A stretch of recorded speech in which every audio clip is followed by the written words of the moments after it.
Então, boa noite novamente, agora gravando. A gente pode começar a aula retomando o que a gente viu nos 2 primeiros dias. No primeiro dia do curso, então, a gente fez um apanhado geral da história da Irlanda, bem resumão ali, porque a história da Irlanda impacta na escritura, na literatura desses 2 autores, que são o Frank McCourt e a Maeve Brennan.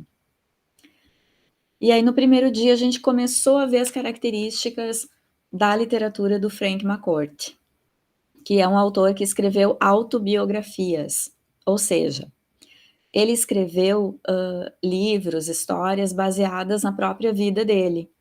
A gente não considera a autobiografia como uma narrativa 100% atrelada ao real, né?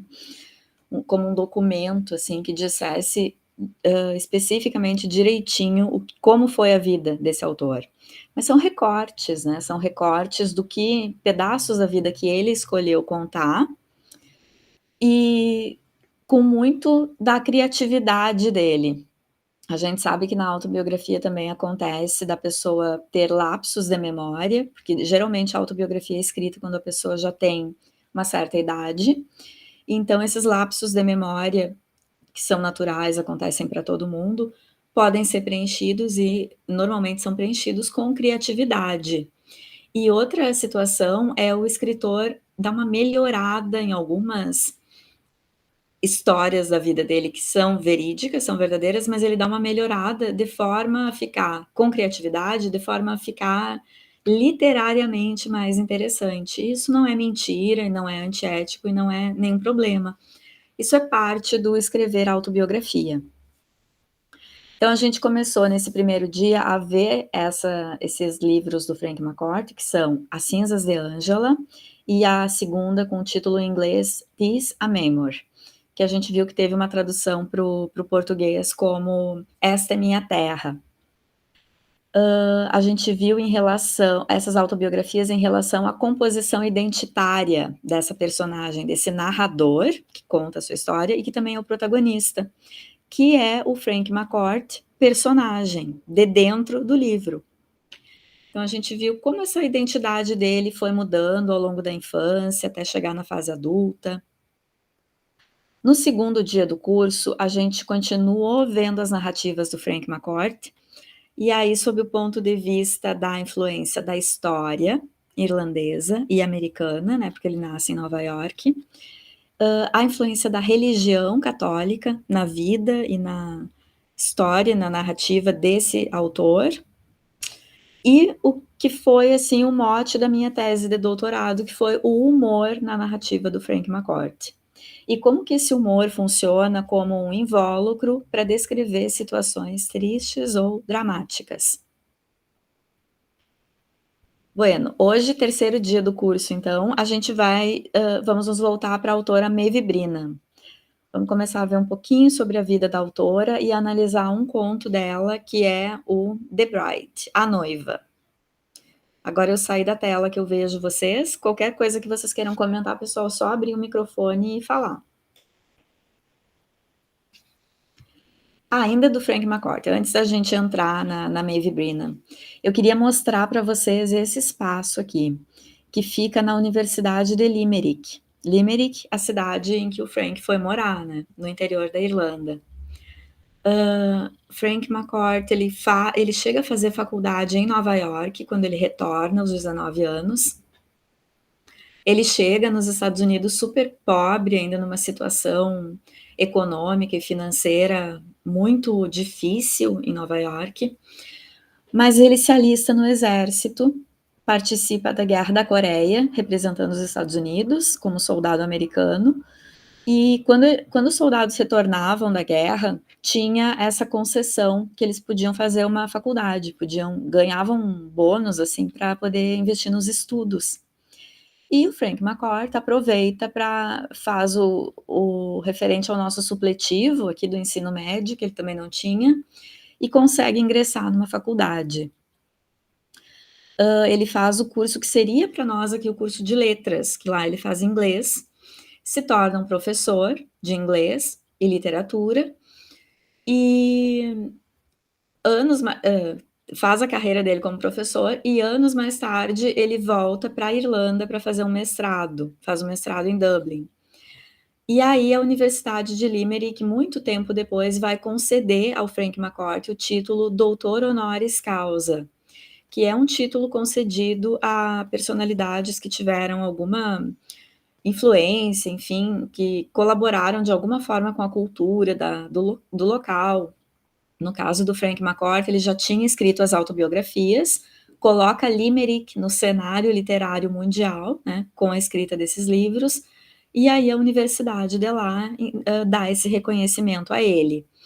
Esse espaço aqui é um espaço dentro da biblioteca da Universidade de Limerick, tem ali a plaquinha dizendo do Frank McCourt ter o título de doutor honoris causa, em memória da sua mãe, Angela McCourt, tá naquela plaquinha dourada ali. E a história desse espaço é o seguinte: tinha um padre na cidade de Limerick que reuniu por muitos anos vários livros sobre a cidade. E aí, quando o Frank tem esse título e já está bem de vida, porque ganhou prêmios com Angela's Ashes, né, as cinzas de Angela, ele compra desse padre toda a coleção, que é o padre John Leonard, que está ali na plaquinha ali em cima escrito. Ele compra essa coleção de livros sobre a cidade onde ele cresceu e doa para a Universidade de Limerick. E aí eles fazem esse espaço ali dentro com essa coleção, que o padre tinha primeiras edições de livros, tinha livros antigos, assim, sobre a cidade, né, que ele colecionava. Então é uma parte especial da biblioteca. E aí colocam também nessa parte, como ela leva o nome de Frank McCourt, Espaço Frank McCourt, coleção especial, que está ali em cima da porta, escrito, colocam também livros sobre o Frank McCourt. Eu cheguei a enviar a minha tese, eu acho que eles podiam ter impresso a minha tese e colocado aí nesse espaço na biblioteca, acho que seria legal, só que ela está em português, né. Mas se alguém chega, outro brasileiro pesquisando, tá lá. O que vocês acham? E aí, nesse espaço, eu ia também, frequentei esse espaço dentro da biblioteca para ler os livros sobre o Frank McCourt, que pessoas de lá escreveram, pessoas de outros países também. Ali embaixo, a última foto, é uma explicação de quem foi o Frank McCourt e falando no principal livro dele, que é o As Cinzas de Ângela, que tá numa parede logo que a gente entra aí nessa sala. E essa sala, como é uma coleção especial, a gente é aquele espaço de biblioteca que a gente entra e não pode levar nada de caneta, bolsa. Eu entrava só com o celular, deixava a bolsa num escaninho. E aí lá dentro o responsável te dá um papel e um lápis deles, ali fornecido por eles, para se tu quiser fazer alguma anotação. E fica vendo os livros em cima de um almofadão, sabe, porque tem livros antigos ali, tem livros raros. E aqui tá um livro que eu estava lendo lá em cima de um almofadão, assim, quase que a gente tem que colocar luva, tudo muito com cuidado nesse espacinho da biblioteca. E aí eu estava lendo um dos livros que existem lá sobre o Frank McCourt e fotografei, né, pedi autorização para fotografar esse pedacinho aí do texto, porque já era o meu terceiro ano de doutorado, eu vinha lendo sobre o Frank McCourt há muito tempo. E achei nesse pedacinho desse livro alguns erros da interpretação da obra, e aí fotografei, porque, né, para a gente ver, assim, como é fácil, né, durante uma análise literária, durante uma pesquisa, cometer alguns errinhos. Talvez a minha tese, daqui a uns anos, alguém também encontre, mas tem alguns errinhos ali, ó, eu vou ler para vocês esse fragmento. É o capítulo 3 ali do livro, e diz, a influência do Malak McCourt na vida do Frank. E esse Malak é o pai. Lembra que o pai e o segundo filho, o irmão do Frank, também se chama Malak. Aí fala assim: o fato do Malak McCourt ter sido alcoólatra reforçou a miséria da família, que já era ruim o suficiente. O comportamento dele, do Malak McCourt pai, faz o Frank, que era o filho mais velho, sofrer mais. Como Malak McCourt não sustentava a família, é Frank que tem que se responsabilizar por isso. E aí o Frank vai coletar carvão da rua, mendigar e até furtar, né, que a gente viu que o Frank teve esses momentos da identidade dele, em que ele primeiro assume a identidade do Cuchulainn, aquele mito irlandês que era o cão protetor do Ulster, que é quando ele entende que tem que cuidar da família. Depois ele assume a identidade dos heróis do cinema que ele via nas matinês e o cinema norte-americano que passava lá em Limerick. E aí eram os cowboys, eram os gangsters, que é esse momento de uma outra identidade do Frank. Na idade de 10 anos, ele ajuda o tio, Paquirrin, a entregar carvão, um trabalho duro que ele não pôde fazer por muito tempo devido a uma doença nos olhos causada pelo pó do carvão, aquele pó preto do carvão. Bom, e isso é o primeiro errinho aqui desse fragmento, pessoal, porque no Angela's Ashes, o Frank de fato trabalha entregando carvão e de fato fica doente, com os olhos inflamados por aquele pozinho preto, mas não é o tio Paquirrin que ele está ajudando a entregar carvão. Esse tio tem uma influência grande na história do Frank, e, inclusive ele é o tio que compra a primeira pint de Guinness, dá a primeira cerveja para o Frank quando ele faz 16 anos, mas ele não entregava carvão, ele trabalhava numa fábrica. Quem o Frank ajuda a entregar carvão é um vizinho. Aí ele segue ali. Além disso, teve a experiência humilhante de ter que buscar o seu pai nos pubs para que o pai não bebesse até o último centavo. Isso está certo? Então o pai abandona a família e vai para a Inglaterra sem mandar nada de dinheiro, conforme ele tinha prometido ao Frank que faria. Beleza? E aí a terceira última linha ali, Frank tem 10 anos e a partir de então ele pega para si o papel de ser o líder da família. Ele teve que deixar a escola, apesar de que ele estava indo bem na escola, para ganhar o sustento da família como um entregador de telegrama dos Correios. E aqui tem um outro errinho do pesquisador que escreveu esse livro. O Frank fica na escola até 14 anos, e a gente tem essa informação porque aquela redação premiada dele, que fez muito sucesso na escola, que é Jesus e o Tempo, que eu comentei com vocês na última aula, ele escreve com 11 anos, e ele só começa a trabalhar no correio, pedalando uma bike, entregando telegrama, com 14. Então, 2 errinhos aqui desse pesquisador, mas que servem para a gente ficar atento na nossa pesquisa, né, na nossa interpretação. Se a gente faz uma leitura rápida, é bem fácil de cometer esses errinhos mesmo. Eu ainda queria comentar com vocês, não sei se eu cheguei a mencionar, mas o museu do Frank fechou em dezembro de 2019, quer dizer, fechou antes da pandemia, porque na pandemia muitos estabelecimentos culturais fecharam, né, por falta de público, porque estava tudo em lockdown. Mas o museu do Frank McCourt em Limerick, infelizmente, foi até anterior o fechamento, foi em dezembro de 2019.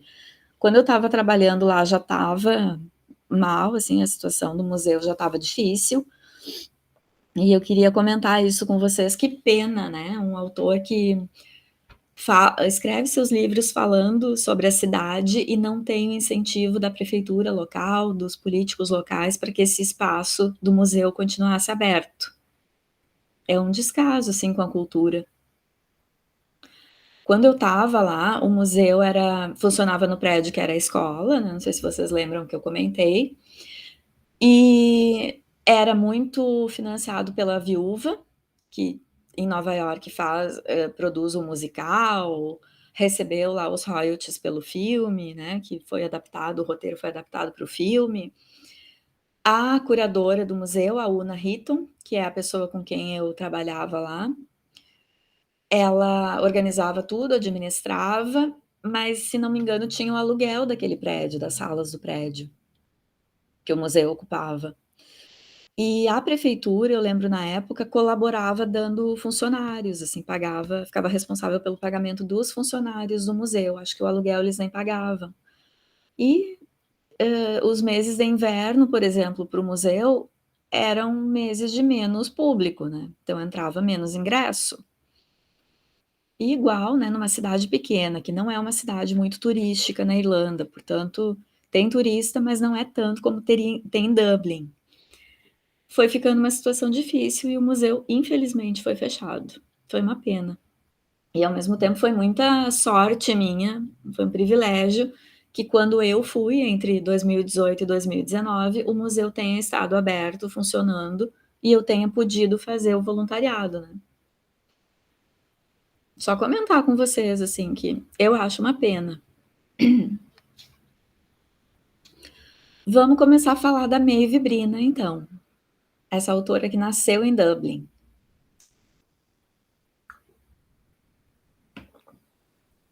Então a gente viu que o Frank McCourt, ele nasceu em Nova York, cresceu em Limerick, no interior da Irlanda, e voltou aos 19 anos para Nova York, onde fez a vida dele.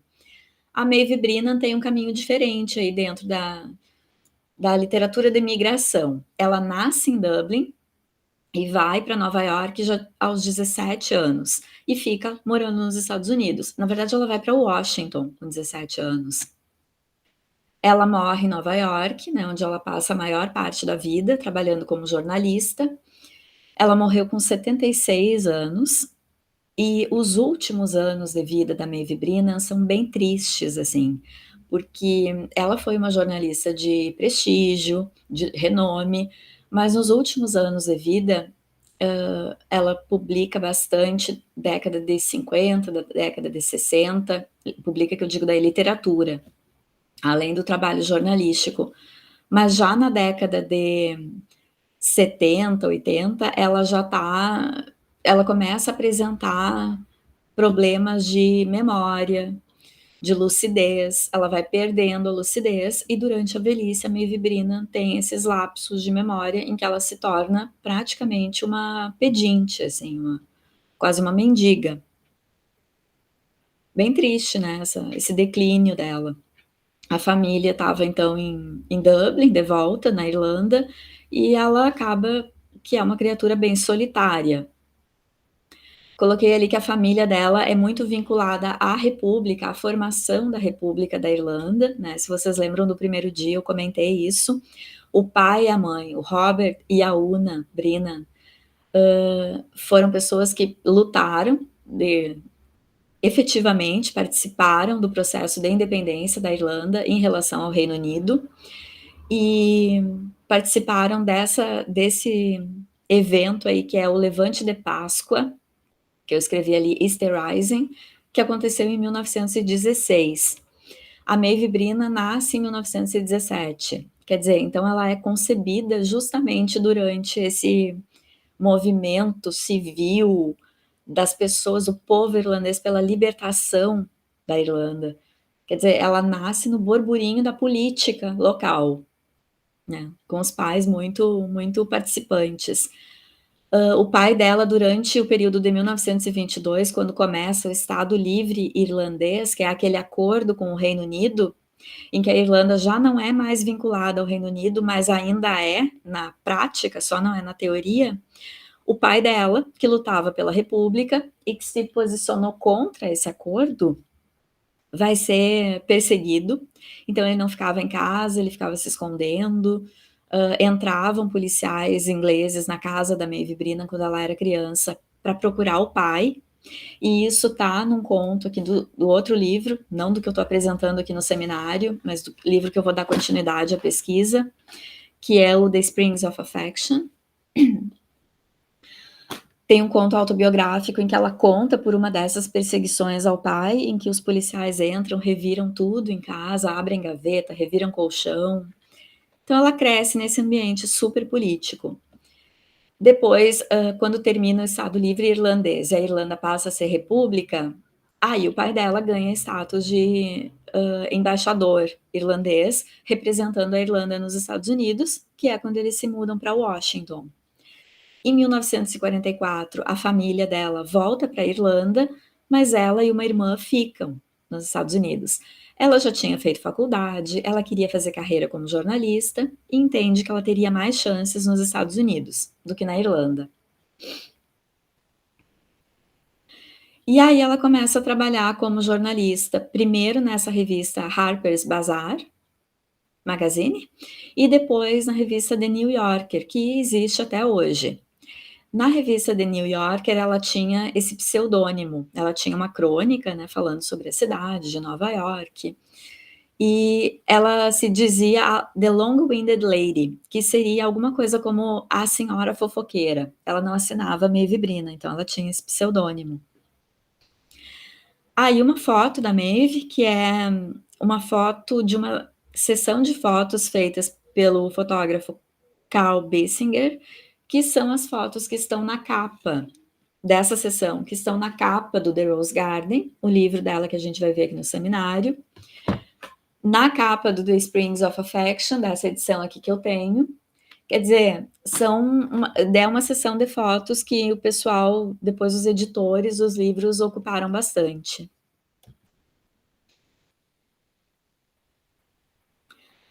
Aqui, pessoal, é uma reportagem, uma crônica que uma escritora irlandesa atual, a Anne Enright, escreve sobre a Maeve Brina para o jornal inglês The Guardian. Aqui tá, eu fiz um print da página lá do jornal, que ela escreve em 2016. É isso, né? É, em 21 de maio de 2016. Bom, a Anne Enright é uma escritora bem atuante no cenário literário irlandês atual. Ela mora em Dublin e ela escreve romances e contos. E aí ela faz essa matéria aqui sobre a Maeve Brina, meio que no sentido de torná-la conhecida também na Irlanda, de retomar esse nome, Maeve Brina. Porque o que acontece? A Maeve sempre publicou nos Estados Unidos e a sua literatura nunca foi muito aceita na Irlanda. Ela nunca foi muito lida, nem muito prestigiada no seu país de origem. A Anne Enright vai começar falando ali no seu texto, e aqui essa foto também é daquela sessão de fotos, né? É a foto que está aqui na capa do The Rose Garden. A Anne Enright vai começar falando que a Maeve Brina é essa escritora que foi concebida durante o Levante de Páscoa, que é um movimento muito importante na história da Irlanda, porque é um movimento que visou mobilizar a opinião pública irlandesa para que se fossem às ruas e se mobilizassem contra a colônia, que era a Irlanda, esse vínculo colonial com o Reino Unido. Isso já era 1916, a Irlanda já vinha como colônia há séculos e as pessoas não aguentavam mais. Mas a opinião pública, as pessoas no geral, parece que estavam ainda um pouco acomodadas com essa situação de ser colônia inglesa e não se mobilizavam tanto. Então acontece esse levante de Páscoa, em que alguns professores, intelectuais, pessoas politicamente engajadas fazem esse movimento, essa mobilização, durante a semana de Páscoa, durante o domingo de Páscoa. Porque a Páscoa na Irlanda é um evento muito importante, porque a Irlanda é muito católica. E não sei se eu comentei com vocês, mas é um evento em que dá tudo errado. Os manifestantes são presos, né? Enfim. Um dos professores que encabeçava o movimento é morto, como forma do Reino Unido mostrar, olha, não se manifestem, que a gente acaba com isso, acaba pela raiz, né? Que é o Patrick Pearse, um professor que inclusive ensinava gaélico como forma de reviver a língua oficial, a língua originária da Irlanda, e ele é morto durante esse movimento, capturado e morto. E aí a Anne Enright inicia esse texto dela, essa coluna dela, contando sobre a Maeve Brina, falando que a gente poderia esperar que esse bebê que é gerado desse casal jovem, que está ali politicamente lutando, e esse bebê é gerado especificamente em abril, e porque ela vai nascer em janeiro de 1917, a gente poderia esperar da Maeve Brina assim, uma atuação mais política como escritora, Mas depois a Anne Enright segue o texto falando de outras qualidades do texto da Maeve Brennan, mas que ela não se tornou uma pessoa política e nem muito menos vinculada à Irlanda. Inclusive ela escolhe não viver na Irlanda, não publicar na Irlanda, né. E isso de que saindo agora da coluna da Anne Enright, mas isso de que a Maeve Brennan não é uma escritora política, a gente pode pensar, a gente pode levantar essa pauta e refletir juntos sobre isso. É algo que também se fala muito do escritor irlandês James Joyce. Às vezes as pessoas comentam o quanto ele foi politicamente desengajado, sabe, que a literatura dele não era de cunho político. Mas a gente pode refletir sobre isso. Olha só, tanto a Maeve Brennan quanto o Joyce, de fato, não eram políticos do ponto de vista partidário. Quer dizer, eles não pertenceram a nenhum partido, não advogaram acerca de alguma causa específica política do seu tempo, mas se a gente pensar que eles escreveram sobre o que eles acreditavam do ponto de vista da organização social, e isso também é política, então a gente conclui que esses dois escritores, tanto o Joyce quanto a Brennan, foram sim políticos do ponto de vista de vislumbrar uma melhor organização social do espaço em que viveram, ou do tempo em que viveram. E tem um aspecto que esses dois escritores prestaram muita atenção e que é um aspecto bastante político, que é o papel da mulher na sociedade. Joyce, já nos contos, e a gente pode citar aí o Casa de Pensão, Uma Mãe, Eveline, Joyce cria personagens femininas que são muito fortes, muito à frente do seu tempo. A Eveline talvez mais fragilizada, mas ela nos faz pensar. Ela convida o leitor a pensar o papel da mulher frente ao machismo, frente à sociedade da época, frente às regras do catolicismo na Irlanda. Mas outras personagens do Joyce vão ser bastante feministas até, a gente pode falar. A protagonista do A Casa de Pensão, e a Molly Bloom, que é a personagem feminina de Ulisses, né, o livro mais famoso de Joyce. E isso, pensar o papel da mulher na sociedade, refletir, escrever a mulher de uma forma diferente, é uma atuação política, a gente pode dizer que sim. Porque a forma como o Joyce escreve as mulheres dele é muito diferente, né, a Molly Bloom e o Leopold Bloom, marido dela, meio que invertem os papéis, o Leopold fazendo coisas que eram de mulher, e a Molly tomando atitudes que eram atribuídas somente aos homens, como por exemplo, ter amante, né, e que o marido sabia do amante, e ela vive a sua sexualidade livremente. E a Maeve Brennan, assim como Joyce, vai fazer política dessa ordem de política, da ordem de cutucar em assuntos que poderiam mover a sociedade para outro rumo, né, em relação ao papel da mulher, o papel social da mulher, por exemplo, que é o que a gente vai ver na aula de hoje e na próxima aula de sexta. Bom, aqui nesse início, a Anne Enright está falando do estilo da Maeve Brennan, né, das histórias, os contos dela, enfim, que são curtos, numa linguagem simples, pelo menos os do The Rose Garden são curtos, mas que são impactantes. Os contos da Maeve Brennan têm um teor psicológico aprofundado.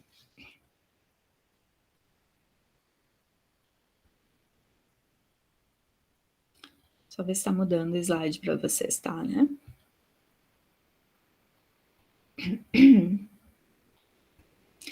A gente segue ali com mais um print desse ensaio da Anne Enright para o The Guardian.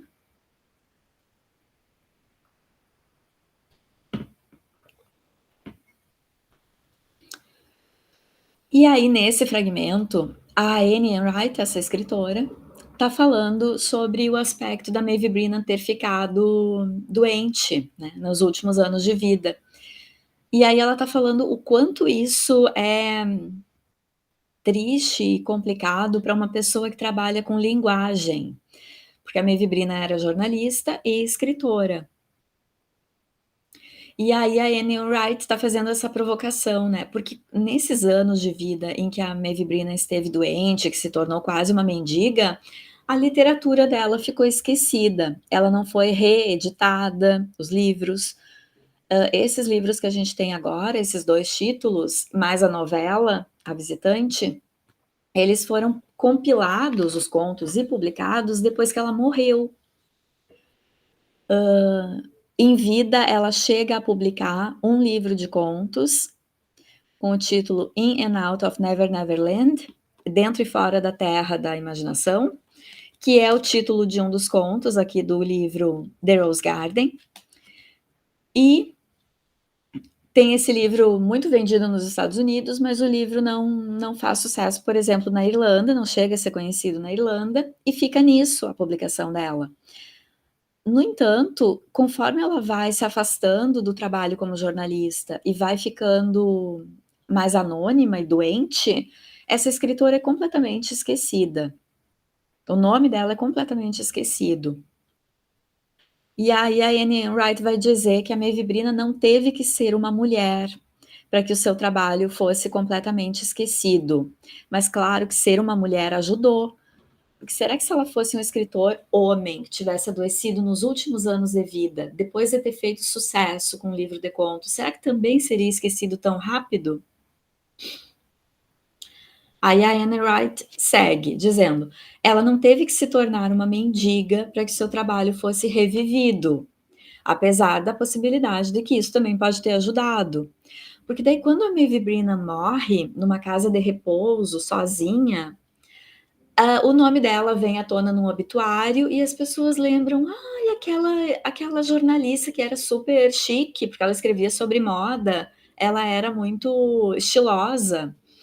Olha só, ela morreu, ela ficou caduca, ela tinha publicado livros, né, de contos", e aí as pessoas começam a querer saber e o nome dela começa a pipocar entre as editoras até que esses contos são compilados e reeditados. A Anne Wright continua: "A história da doença mental, do declínio da doença mental dela, é apavorante para quem trabalha com palavras. E aí as pessoas podem agora ler os contos dela, procurando na clareza da literatura da Maeve Brina, se já tinha alguma pista de que ela teria uma doença mental, como Alzheimer, por exemplo, que ela não chega a ser diagnosticada com esse nome, mas provavelmente é o que ela teve. E não se encontra nada no texto dela, de que teria no futuro uma doença que afetasse a clareza da mente da Maeve Brina.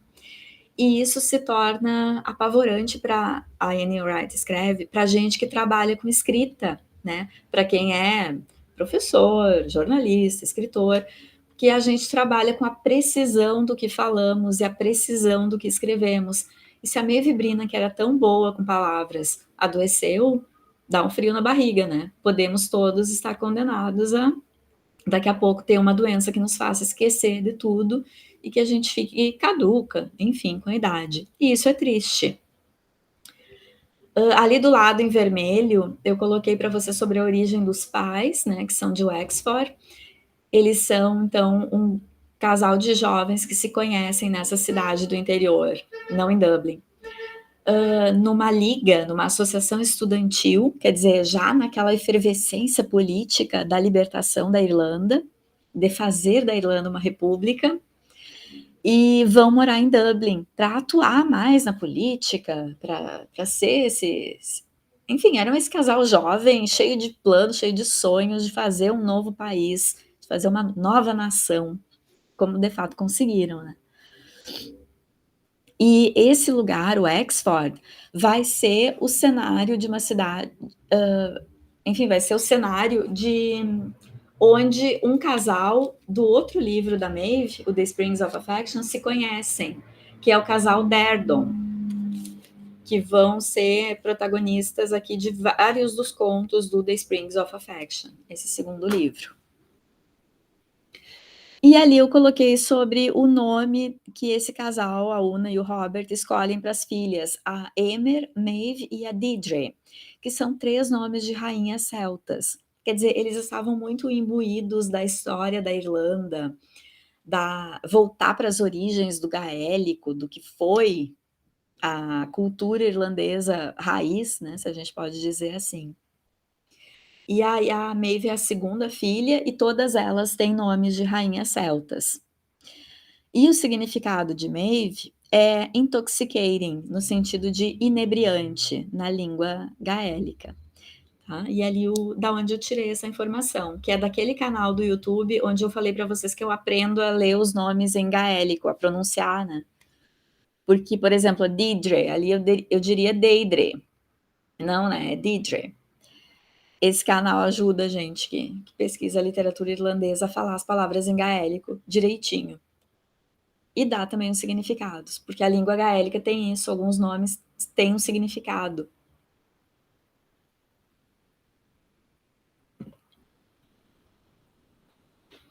Bom, a Maeve Brennan faleceu em 93, e aí o nome dela começa a surgir. "Ah, mas quem foi essa escritora? Ela tinha contos", e começam o editor Christoph Carduff compila os contos, republica, né, edita, republica, e, o nome da Maeve começa a pipocar no cenário literário, tanto americano quanto irlandês.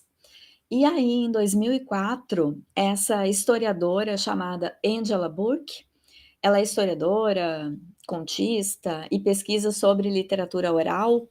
Ela decide pesquisar a história da vida da Maeve e escreve essa biografia, né, não é uma autobiografia, é uma biografia, que ela dá o título de Maeve Brennan, Homesick no The New Yorker. É uma biografia extensa, e esse título, homesick é aquela palavra para quando uma pessoa viaja, vai morar em outra cultura e fica com saudades do lar. Homesick significa essa saudade do seu lugar de origem. The New Yorker é o nome da revista onde a Maeve Brennan trabalhava. Então ela dá esse título de que a Maeve Brennan estaria saudosa do seu lugar na revista onde ela trabalhava. Era a condição dela. Porque de fato a Maeve Brennan parece, é o que a gente pode inferir dos contos, é que ela foi uma pessoa solitária e que talvez nunca tenha se encaixado totalmente em Nova York, nos Estados Unidos. E a gente pode dizer isso em função dela, por exemplo, nunca ter tido um lar, uma casa dela, ou ter tido uma casa por muito pouco tempo. A Maeve Brennan é uma escritora que passa a maior parte da vida vivendo em quarto de hotel. E isso é determinante na vida de uma pessoa, de uma mulher mais ainda. Né, eu digo de uma mulher, porque a mulher às vezes é mais ligada às coisas da casa, de ter a sua casa, com as suas coisinhas, né, arrumar o seu ambiente. E se a gente para pensar, alguém que mora num quarto de hotel por muito tempo, não tem, por exemplo, uma cozinha. Então a Maeve Brennan fazia suas refeições muito em restaurantes perto dos hotéis onde ela morava, almoço e janta. Né, isso na década de 50, 60, quando ela estava no auge como jornalista e publicando seus contos também na revista, The New Yorker.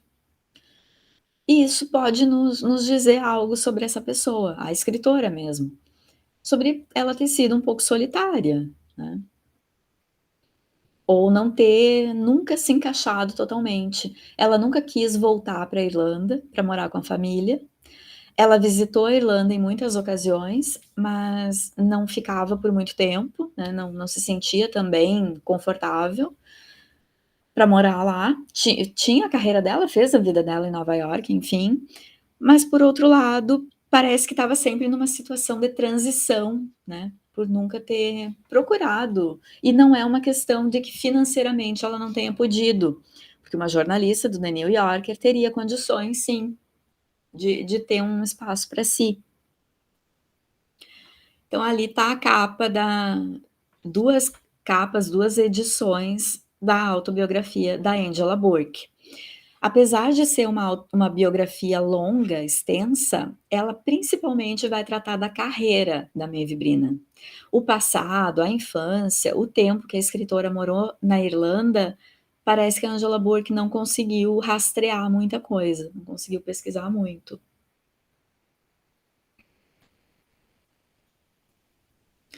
Bom, uma das inferências que a Angela Burke, a biógrafa, vai fazer a respeito da vida da Maeve Brennan, que é uma curiosidade, mas que nos ajuda a decifrar o estilo dessa escritora, que era muito estilosa, como eu falei para vocês, ela escrevia sobre moda, sobre tendência.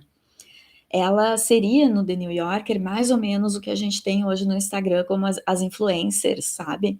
Que ditam que os acessórios que estão na moda, as roupas, enfim.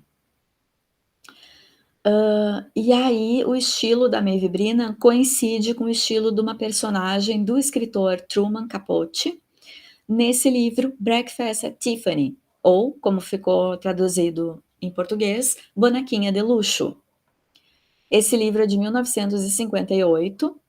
E por que a Angela Burke faz essa inferência, além das fotos da Maeve Brennan?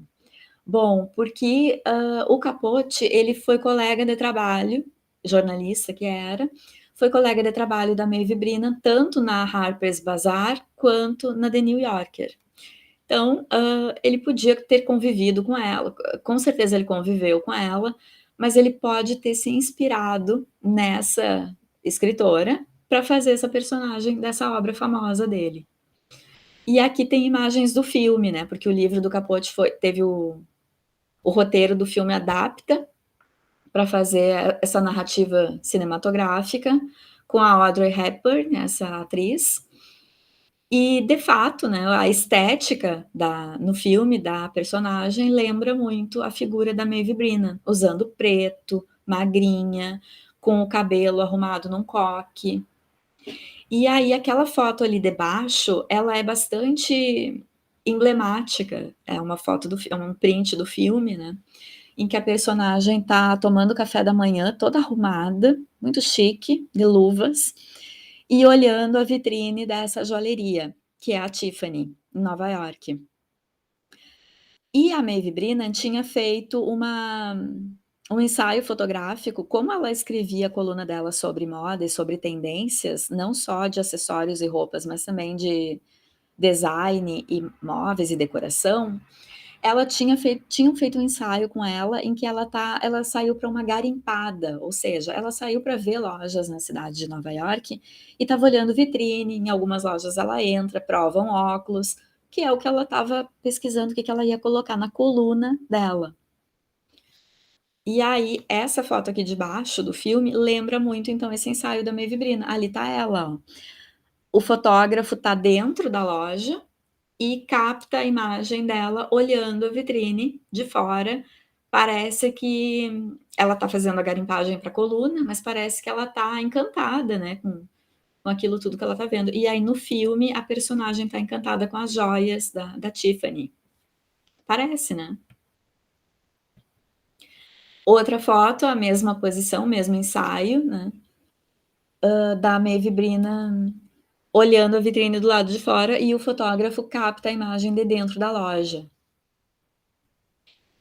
E por fim, uma foto dela dentro daí da loja, de uma ótica, testando uma moldura de óculos. Teria sido uma das marcas da Maeve Brennan usar óculos com molduras enormes, como a gente sabe que depois vira moda. Jacqueline Kennedy imortaliza também essa tendência de óculos grandes, né? Que inclusive na moda atual voltou. Há pouco tempo estava de novo o pessoal usando óculos assim maiores, que a moda é cíclica, né? Volta tudo. Bom, aqui eu separei para vocês uma notícia da época lá de 2004, quando a Angela Burke lança a biografia da Maeve Brennan. E aí eu separei essa notícia aqui, que é do jornal The Palm Beach Post, né, um jornal americano da Flórida, dando a notícia da biografia dessa escritora, da qual nem os Estados Unidos não falavam há muito tempo. E aí eu queria olhar junto com vocês essa manchete. cujo título é Caindo na Loucura, Descent into Madness, alguma coisa como Caindo na Caduquice, ou Indo em Direção à Caduquice, alguma coisa assim. Descent into Madness. Inclusive loucura, a gente pode traduzir ali o madness. Olha só, pessoal, uma escritora que fez muito sucesso no seu tempo, no seu auge, fica anos esquecida por conta da sua doença mental, do seu Alzheimer, seja o que for, da sua senilidade, né, uma doença associada à sua condição de senil. E quando voltam a escrever sobre ela e uma biógrafa compila a sua biografia, um jornal dá a notícia com esse título, podendo ter destacado tanta coisa da Maeve Brennan, uma filha da Revolução Irlandesa, jornalista de prestígio, escritora de contos, escritora que escreveu mais de 40 contos. Só para vocês terem uma ideia, James Joyce escreveu 15, Maeve Brennan escreveu 41 ou 42. Tudo isso podia ter sido o título para falar da biografia, mas olha, parece que, não sei se por ser mulher, não sei se por ter ficado senil e esquecida durante tanto tempo, olha como às vezes a imprensa, a opinião pública é mais malvadinha com mulheres. Será que se fosse, a gente pode se parar para pensar e se colocar essa provocação. Será que se fosse um escritor homem que tivesse ficado anos esquecido, quando finalmente fizessem uma biografia com uma foto bonita na capa dele, será que a manchete teria sido essa?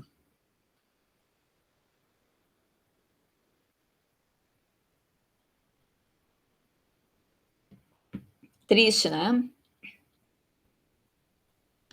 Ali embaixo do título diz, de escritora irlandesa celebrada, a mendiga nas ruas de Nova York.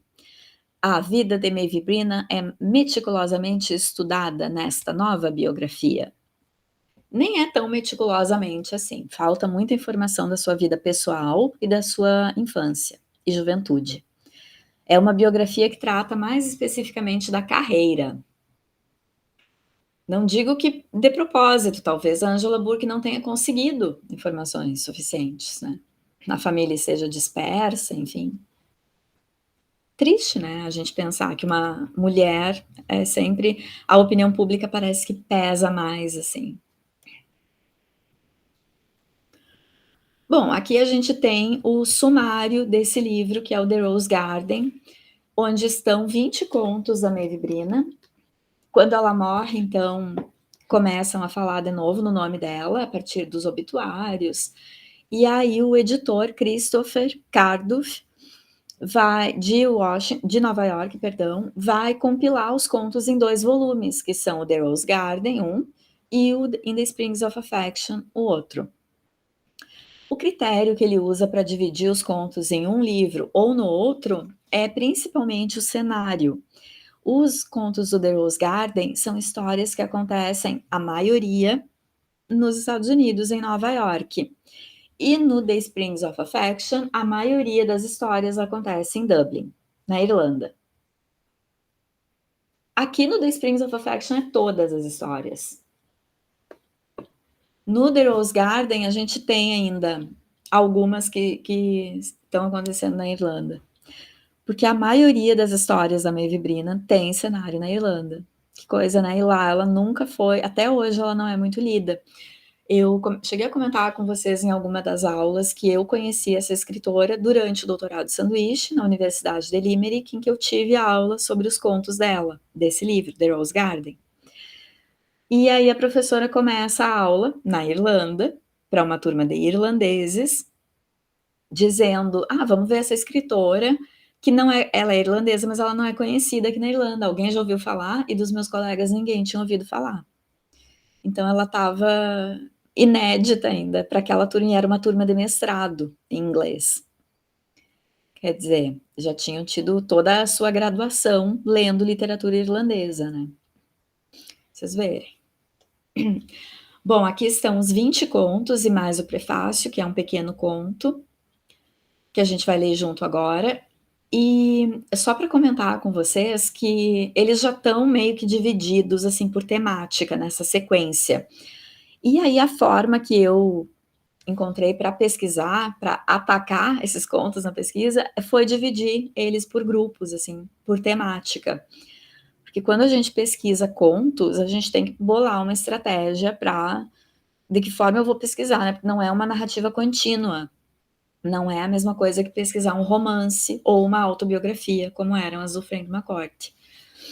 Então eu dividi os contos em grupos por temática e, necessariamente para alguns grupos eu dei mais atenção, porque eram temáticas que me chamavam mais no momento, ao longo desse 1 ano de pós-doutorado, e outros grupos acabaram ficando um pouquinho mais de lado, mas todos eles têm chaves de leitura, apresentam chaves de leitura bem interessantes e possíveis de dali a gente produzir artigos, ampliar a pesquisa, enfim.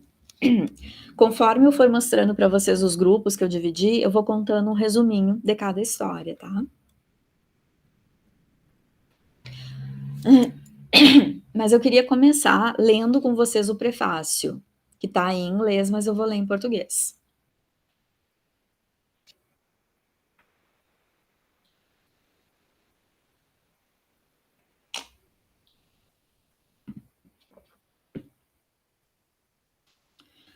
Eu queria começar pelo prefácio, pessoal, porque ele é muito representativo do que a gente vai ver ao longo dos contos. Ele vai nos colocar na atmosfera da literatura da Maeve Brennan, no sentido de o que é caro para essa autora em termos de temática, e principalmente no sentido da atmosfera de solidão e de melancolia que predomina nos contos. Eu comentei com vocês que sobre o Frank McCourt eu analisei o humor, né? Aqui na Maeve Brennan eu não vejo essa possibilidade. É outra atmosfera. São histórias bem mais introspectivas, muito psicológicas, tá? Então, vamos começar aqui. Eu vou ler aqui no livro que já tem algumas traduções, umas palavras que eu não lembro. Bom, esse prefácio, que entrou como prefácio para o The Rose Garden, ele foi publicado originalmente em 1976 na revista The New Yorker como uma crônica assim, do dia, um pequeno excerto da escritora. Então ela diz assim: isso é um devaneio. Eu estou deitada na areia, logo abaixo das dunas, na praia de East Hampton, onde eu moro por vários anos. Hoje é um dia morno, sem sol, com uma brisa agradável soprando do oceano. Meus olhos estão fechados. Eu gosto da praia e da areia. Tenho uma grande toalha turca entre o meu corpo e a areia. E eu tô bastante solitária. Os gatos e a minha cachorra, Bluebell, caminharam até aqui comigo, mas 2 dos gatos desistiram na altura do Jardim de Rosas, a uma curta distância atrás, e 4 dos outros estão se escondendo ao longo das dunas, da grama das dunas, só um pouquinho acima de mim. A Bluebell está lá embaixo na água. Ela é uma labrador retriever preta, e ela nada e rola na água e está observando as gaivotas brincarem. Mas as gaivotas voam. Eu tô lendo assim pausadamente porque eu tô traduzindo na hora, lendo em inglês, traduzindo na hora para vocês, tá, pessoal? Mas as gaivotas voam e saem gritando, ofendidas diante da visão da cachorra. Eu não vou ficar aqui muito tempo mais. Em alguns minutos eu vou me levantar e vou caminhar para casa. Uma caminhada de 5 minutos através das dunas e da grama, e entre árvores, e atravessando um gramado inclinado e vasto, que leva a uma grande casa, onde o Jardim de Rosas está. Eu moro no pé desse grande gramado.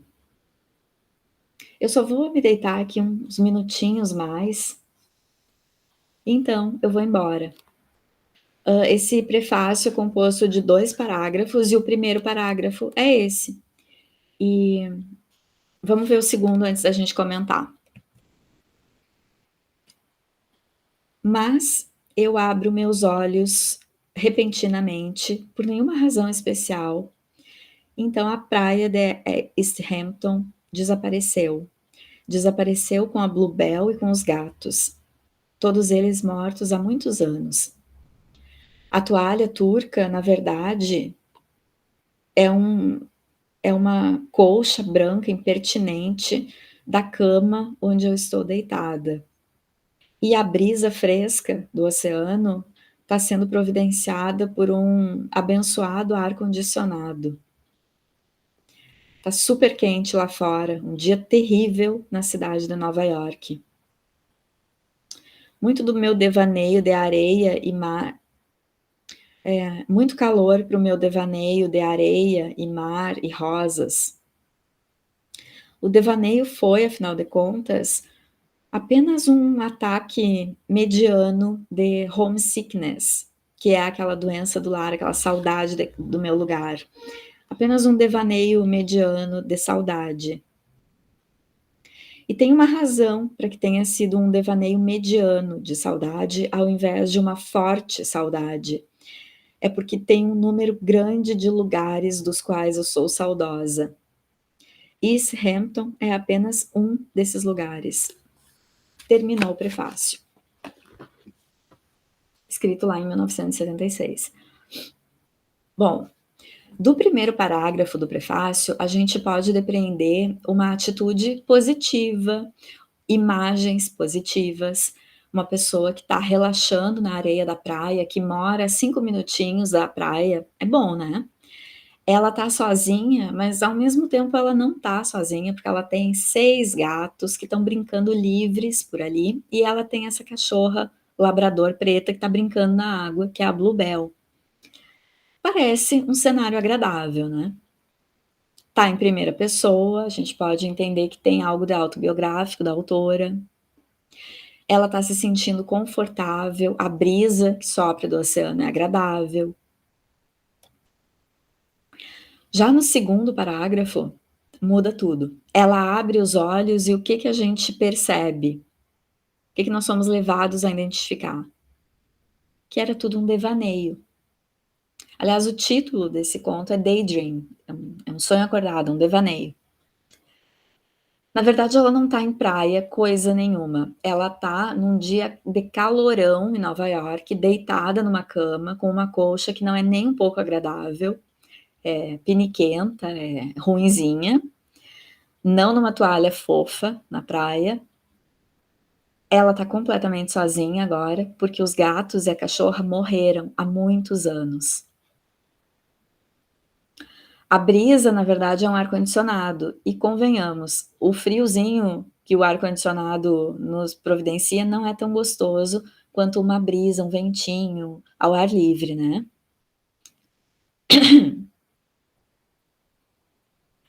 E aí, no final, nas últimas 3 linhas, ela nos diz que foi só um ataque mediano de saudade. E aí ela explica por que foi mediano, não foi um super ataque de saudade. É porque tem vários lugares dos quais ela esteja saudosa. A Maeve Brina se mudou muitas vezes. Uma das casas em que ela viveu foi realmente numa praia em East Hampton, que é um local perto de Nova York, ali nos arredores. Quer dizer, esse conto, esse mini conto, é muito autobiográfico. Além disso, ela criou vários gatos e ela teve essa cachorra labrador preta chamada Bluebell. Inclusive, no último grupo de contos desse livro, Bluebell é a protagonista. É uma cachorra muito importante na vida da Maeve Brina e que se torna personagem em muitos dos contos.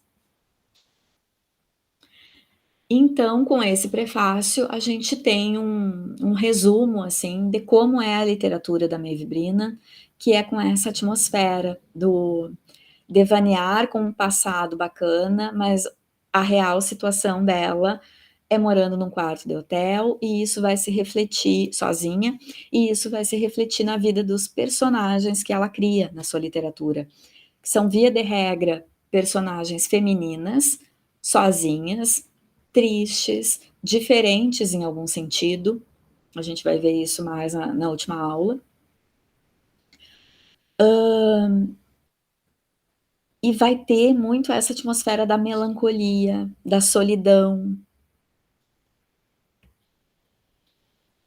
Então, o primeiro grupo de contos que eu separei, e que já está assim na sequência mesmo no livro, só o The Bride que não, porque ele está mais para frente. São contos que falam sobre a solidão feminina.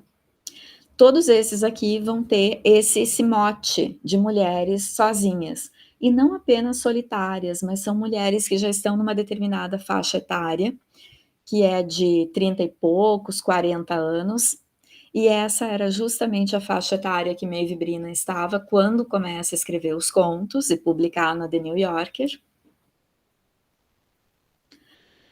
São mulheres que são fora do padrão de beleza dado como ideal, de alguma forma.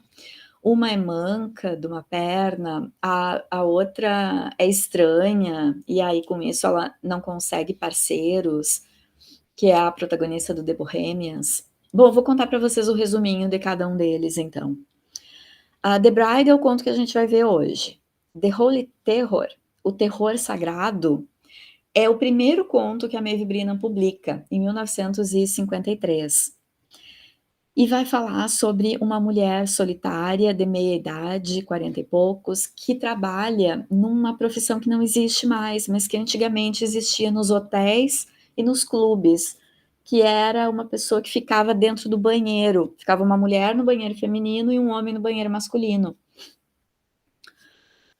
Ficava o dia inteiro ali. E ficava arrumando o pó para as mulheres que iam retocar a maquiagem, tinha que ter pó. Colocando papel higiênico, verificando o sabonete, os pentes, sabe? Era uma época que os banheiros, assim, nos hotéis de luxo, nos clubes, tinham como que uma penteadeira grande ali, e as mulheres iam retocar a maquiagem, se arrumar, conversar, e tinha esse funcionário ali ajudando. A Maeve Brina vai ter 2 contos em que as protagonistas têm essa profissão, o que nos leva a entender que ela prestava atenção nesse métier, nesse trabalho, que vamos combinar, é um trabalho bastante solitário, uma pessoa passar o dia no banheiro, né, de um lugar, assim, público. Os Boêmios, o terceiro conto ali, é o conto também de uma mulher em meia idade, 39, 40 anos, na verdade, tem a protagonista, extremamente solitária, mas que tem alguma vida social. Ela frequenta festinhas, reuniõezinhas, assim, só que ela nunca consegue um parceiro, porque ela é um tanto quanto diferente, assim, ela não é muito atraente. Mas ela é muito inteligente, muito perspicaz, ela é professora de música. Também tem isso, as personagens da Maeve Brennan são relacionadas à arte, são sensíveis para a arte de alguma forma, ou para a beleza do mundo, para as flores. E aí, essa história é do dia em que essa protagonista acha um parceiro que vai se tornar o seu marido, com 40 anos. E não é um encontro nem um pouco romântico. É um encontro de 2 pessoas que, de tão solitárias, acabam achando que é um bom negócio dividirem a vida, mas não há nenhum laço de afeto, não há amor entre eles.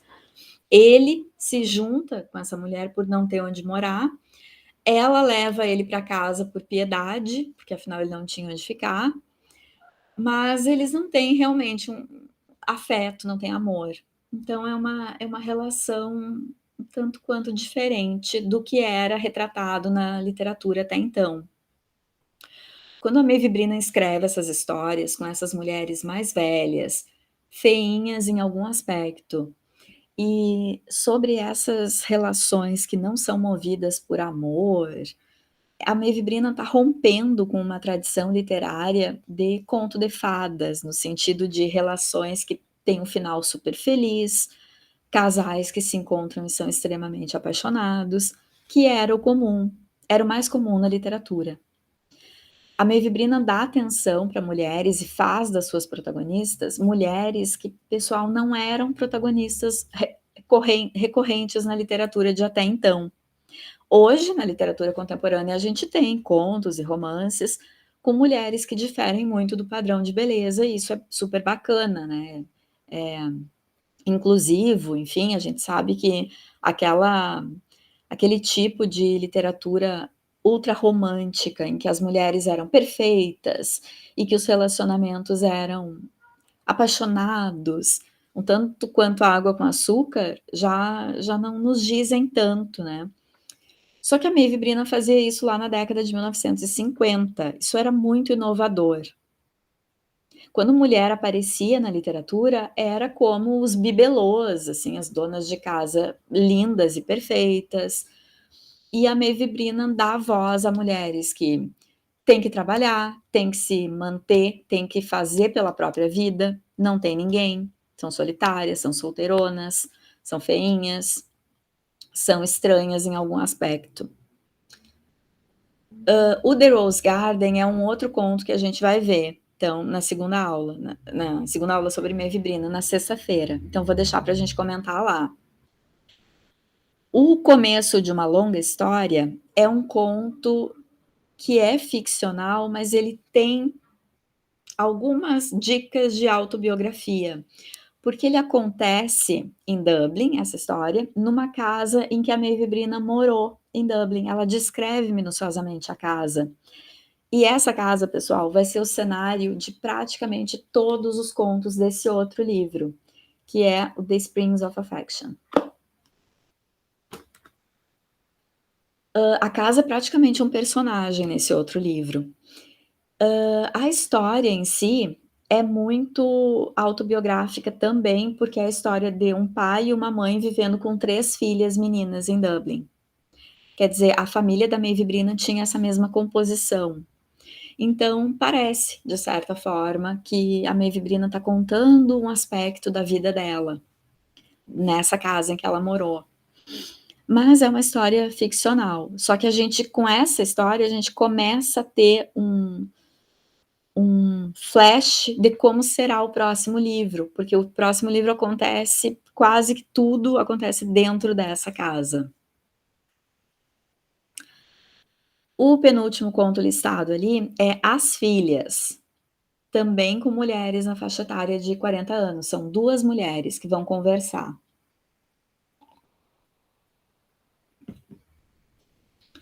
É a história de 2 mulheres que vão se encontrar no hall de um hotel. Hotel também aparece muito na literatura da Maeve Brina. E as 2 estão cuidando dos pais idosos, quer dizer, essas mulheres já têm 40 e poucos, e as 2 estão cuidando dos pais ali. Uma delas está de passagem pelo hotel com o pai, e a outra mora no hotel com o pai. E aí a gente tem um recorte dessas vidas. O último conto é Uma Noite de Neve na Rua 49, de Oeste de Nova York. As ruas em Nova York têm números assim, né. Uma Noite de Neve. E esse conto também parece ser um tanto quanto autobiográfico, porque a protagonista, uma mulher também solitária, que mora num hotel, vai jantar num restaurante ali perto do hotel, numa noite de nevasca. É bem coisa que a Maeve Brina fazia, né, já que morava no hotel, não tinha cozinha, tinha que jantar sempre em algum restaurante ali perto, fizesse calor, fizesse nevasca. E aí a Maeve Brina tinha os restaurantes preferidos dela, assim, é citado em algumas crônicas dela isso. E esse conto é sobre isso, é sobre uma mulher que vai jantar e fica observando os outros que estão no restaurante. E a Maeve Brina fazia muito isso pra até mesmo para coletar inspiração para os seus contos. Ela era muito uma observadora das pessoas. Ali do lado, pessoal, eu coloquei aquele destaque, é lá do ensaio da Anne Enright para o jornal The Guardian, que diz assim: "Nenhum jornal irlandês publicou um obituário quando a Maeve morreu. numa casa de repouso, numa casa só tá escrito ali, em que ninguém sabia a sua história, inclusive ela mesma não sabia a sua história. Triste isso, né, porque quando a Maeve Brina morreu, ela já tinha esquecido completamente da pessoa que ela foi. Vocês sabem que essas doenças da senilidade, como por exemplo Alzheimer, a pessoa esquece do seu passado recente, né, lembra só de flashes, assim, da juventude, conforme a doença avança. E a Maeve Brina estava nesse estado, de não lembrar, não reconhecer as pessoas e não lembrar nem de quem ela era. E é uma tristeza pensar isso, porque ela era uma pessoa que a vida inteira foi muito dedicada à aparência. Bom, ela escrevia sobre moda, né. Ela tinha aquele estilo, que a gente viu lá na mulher do filme, com aquele coque, aquele cabelo bem puxadinho, sempre muito arrumada, a roupa bem magrinha, a roupa na estica sempre. Um cuidado com os tecidos, porque afinal ela entendia disso, um cuidado com os cortes, de que estilista era, de que loja era tal roupa, que combinava com qual tipo de acessório, com qual tipo de bolsa. Então ela era muito minuciosa sobre o seu estilo, sobre o seu cuidado pessoal com a sua estética.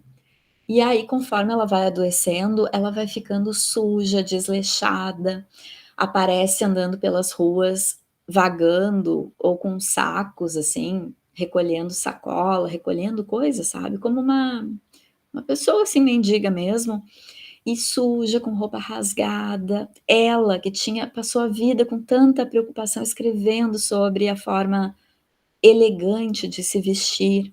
Então é uma tristeza pensar isso, que ela morreu sozinha, nessas condições, esquecida dela própria. E também, só para comentar com vocês que me agrada muito fazer uma pesquisa sobre a obra dessa autora, que parece que é uma forma da gente estamos aqui reunidos falando sobre a literatura dela, parece que é uma forma de resgatar uma dignidade que ela perdeu no fim da vida, sabe. Cada vez que a gente lê a autora, cada vez que a gente dedica um pouquinho de tempo a saber sobre ela, é uma forma de dedicar respeito também a essa pessoa.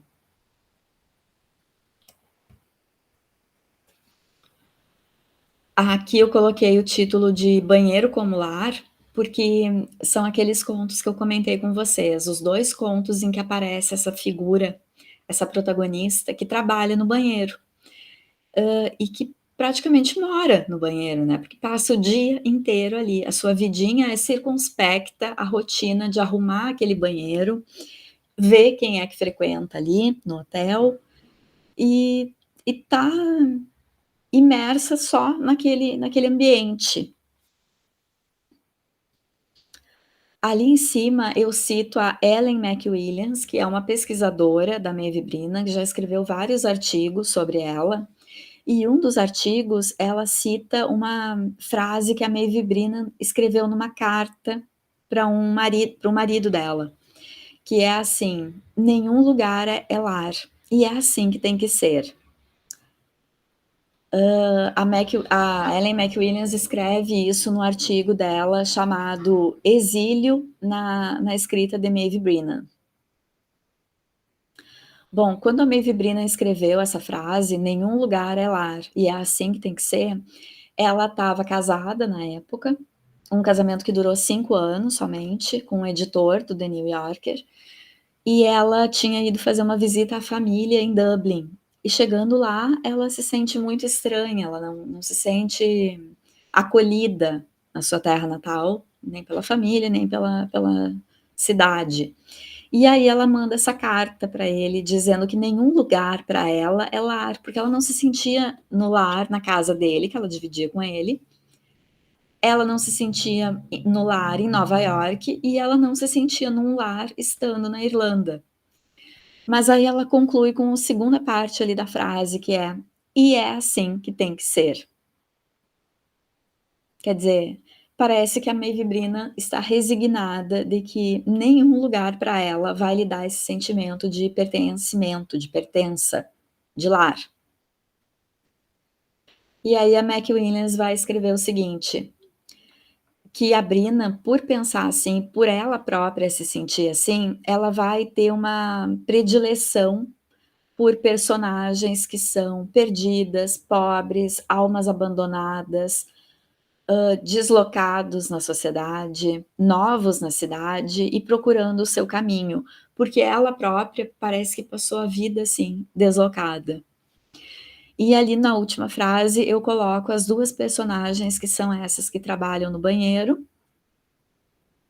que elas são a Betty Trim, que trabalha no conto O Anacronista, e a Mary Ramsey, que aparece no conto The Holy Terror, o Terror Sagrado.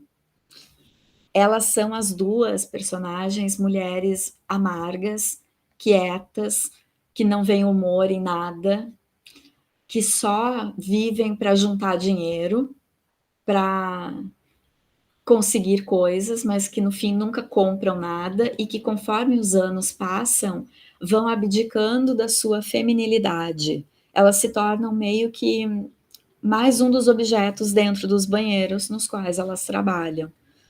Elas não se importam em se arrumar, por exemplo, porque elas vão passar o dia naquele banheiro, sendo não vistas às vezes, né? Porque esse trabalho é um trabalho invisibilizado.